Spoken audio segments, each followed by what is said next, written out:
Assalamualaikum warahmatullahi wabarakatuh.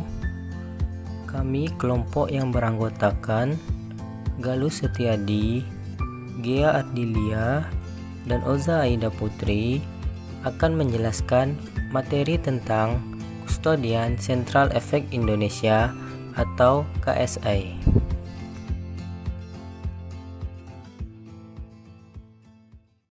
Lembaga penyimpanan dan penyelesaian. Yang pertama itu fungsi lembaga penyimpanan dan penyelesaian dalam perdagangan efek.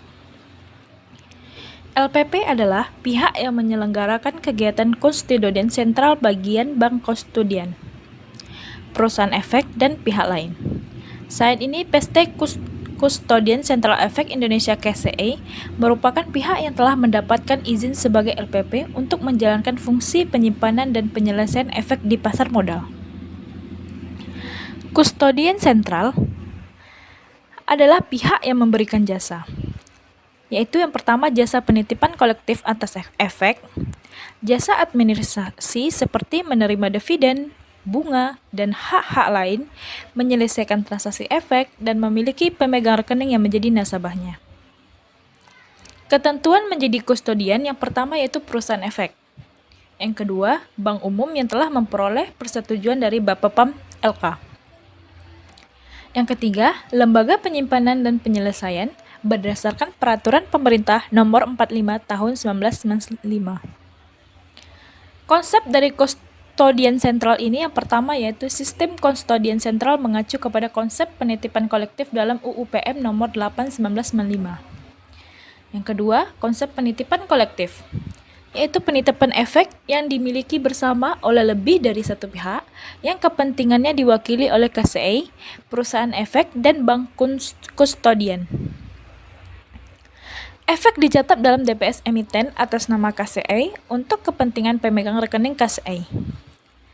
Registered Owner Effect KSI, Beneficial Owner Effect Investor. Konsep penitipan kolektif. Yang pertama, efek dikonversikan ke dalam data elektronik dan diadministrasikan di rekening efek. Yang kedua, peralihan kepemilikan dengan pemindahan bukuan efek. Yang ketiga, efek dalam penitipan kolektif dianggap sepadam. Yang keempat, hak-hak terkait dengan efek, yaitu dividen, saham, bonus, dan lain-lain dibagikan melalui KSI dan dikreditkan ke rekening efek. Yang kelima, hak-hak beneficial owner, yaitu atas efek hak atas pembagian dividen, saham, bonus, dan hak atas pembayaran bunga atau pokok surat utang, hak untuk menghadiri RUPS, RUPO, dan hak-hak lain yang berkaitan dengan efek. Tentang KSI, sebagai salah satu SRO dalam kelembagaan pasar modal Indonesia berbentuk PT non-profit. KSI didirikan pada tanggal 23 Desember 1997. Dasar hukum yang menjadi landasannya yaitu UU PM Nomor 8 1995, Pasal 14 dengan izin operasional keputusan Bapepam Nomor Cap 54/PM 1998 tanggal 11 November 1998. KSI berfungsi untuk melakukan penyimpanan dan penyelesaian efek yang ditransaksikan ke bursa efek. 5. Bursa Efek KPI KSI mengimplementasikan stripless trading mulai Juli 2000. Manfaat stripless trading. 1. Meningkatkan faktor keamanan, seperti saham hilang, dicuri, palsu, dan rusak. Yang kedua, mengurangi beban penyelesaian transaksi. Waktu, memungkinkan terwujudnya settlement by T+3. Biaya yang timbul terkait dengan penanganan sertifikat saham, misal biaya transportasi dan pengamanan saham dapat dihilangkan. SDM, pengurangan jumlah SDM. Yang ketiga, pembagian corporate action lebih mudah dan cepat. Pemegang saham langsung menerima pembayaran dividen, saham, bonus pada payment date.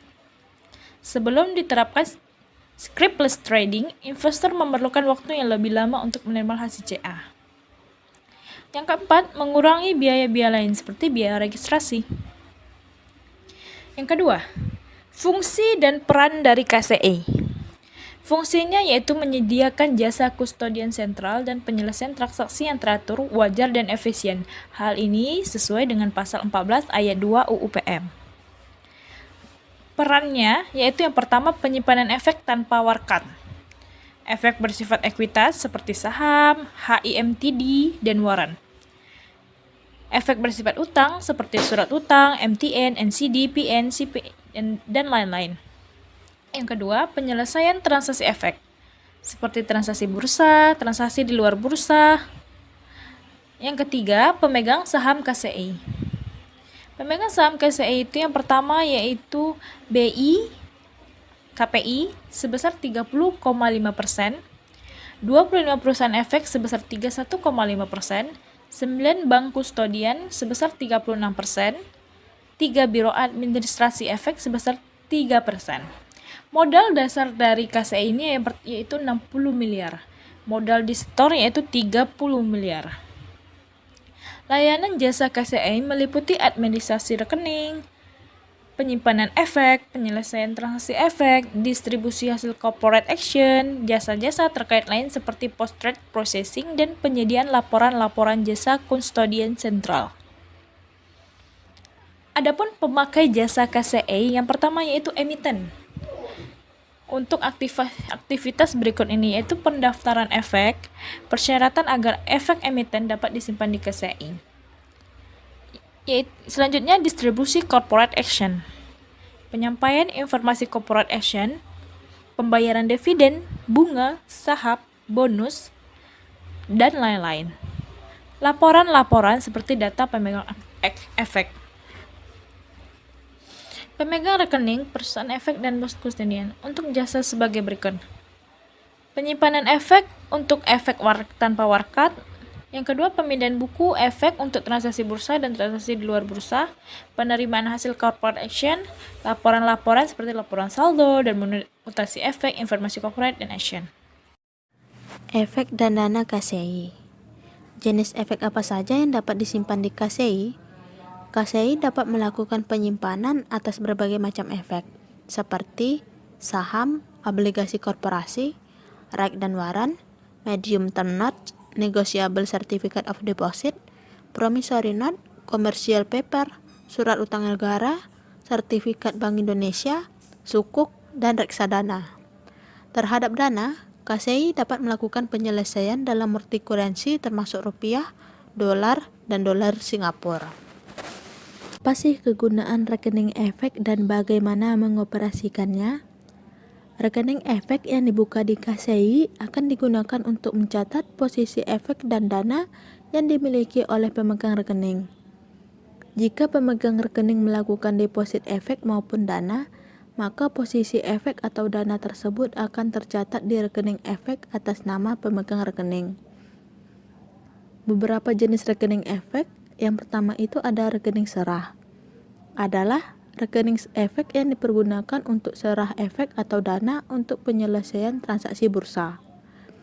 Perusahaan efek yang mempunyai kewajiban serah wajib untuk mempunyai posisi efek atau dana yang cukup di rekening serah pada tanggal penyelesaian. Yang kedua itu ada rekening terima. Adalah rekening yang dipergunakan untuk menampung efek atau dana dari hasil penyelesaian transaksi bursa. Yang ketiga itu ada rekening pinjam-meminjam. Adalah rekening yang dipergunakan untuk menampung efek dari hasil pinjam-meminjam efek. Pinjam-meminjam efek adalah salah satu jasa yang disediakan oleh PT Clearing Penjamin Efek Indonesia untuk penanggulangan kegagalan penyelesaian transaksi bursa. Yang keempat itu ada rekening jaminan. Adalah rekening yang dipergunakan untuk menampung efek dan atau dana sebagai jaminan bagi perusahaan efek dalam melakukan penyelesaian transaksi efek. Efek dan atau dana yang ada di rekening ini akan diperhitungkan sebagai trading limit bagi perusahaan efek serta digunakan untuk menampung hak terima efek atau dana jika perusahaan efek gagal serah. Apa itu Single Investor Identification atau SID? SID merupakan kode tunggal dan khusus yang diterbitkan oleh PT Kustodian Sentral Efek Indonesia atau KCI. Kode ini akan digunakan nasabah, pemodal, dan atau pihak lain berdasarkan peraturan yang berlaku untuk melakukan kegiatan terkait transaksi efek.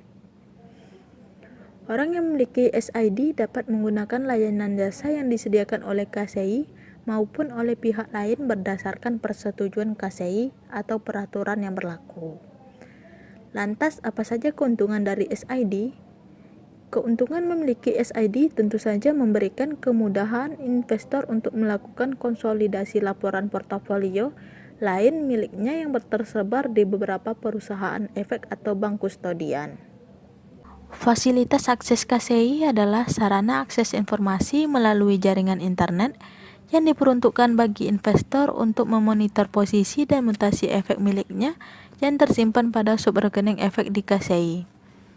Setiap investor berhak untuk memperoleh akses atas fasilitas ini melalui pemegang rekening di KCI, di mana investor terdaftar sebagai nasabah.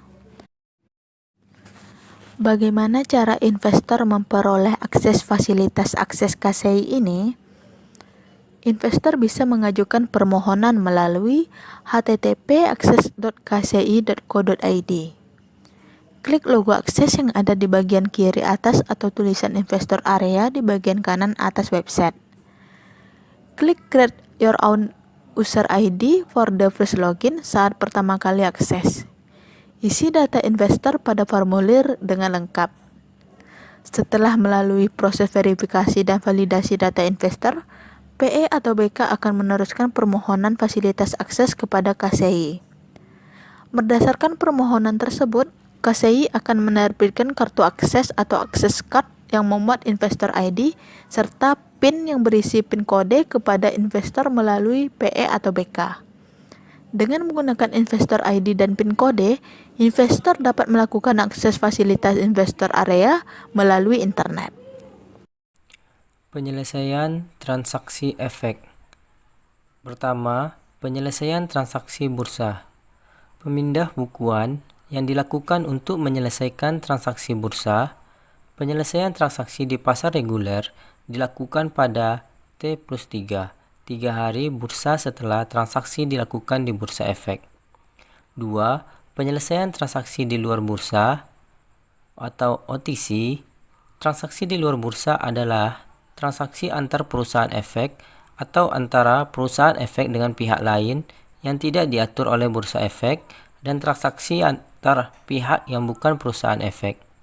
Penyelesaian transaksi di luar bursa dapat dilakukan dengan pembayaran, delivery versus payment, atau receive versus payment, atau tanpa pembayaran, delivery free of payment, atau receive free of payment.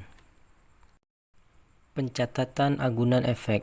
Yang pertama, efek yang diagunkan tidak perlu ditarik keluar sistem, tetapi cukup dicatat sebagai agunan oleh KSI atau kustodian. Yang kedua, pencatatan agunan efek dilakukan dengan pemberitahuan secara tertulis kepada KSI atau kustodian tempat membuka rekening. Yang ketiga, KSI akan memblokir efek yang diagunkan berdasarkan permintaan kustodian atau pemegang rekening KSI. KSI sebagai sub. KSI sebagai sub-registry berdasarkan persetujuan Bank Indonesia nomor 8/140/DPM tanggal 19 Mei 2006 perihal penunjukan PT Kustodian Sentral Efek Indonesia sebagai sub-registry. Untuk memperlancar fungsi KSI sebagai sub-registry, maka KSI juga membuka rekening giro di Bank Indonesia Real-Time Gross Settlement. Demikian penjelasan dari kelompok kami. Lebih dan kurang kami mohon maaf. Assalamualaikum warahmatullahi wabarakatuh.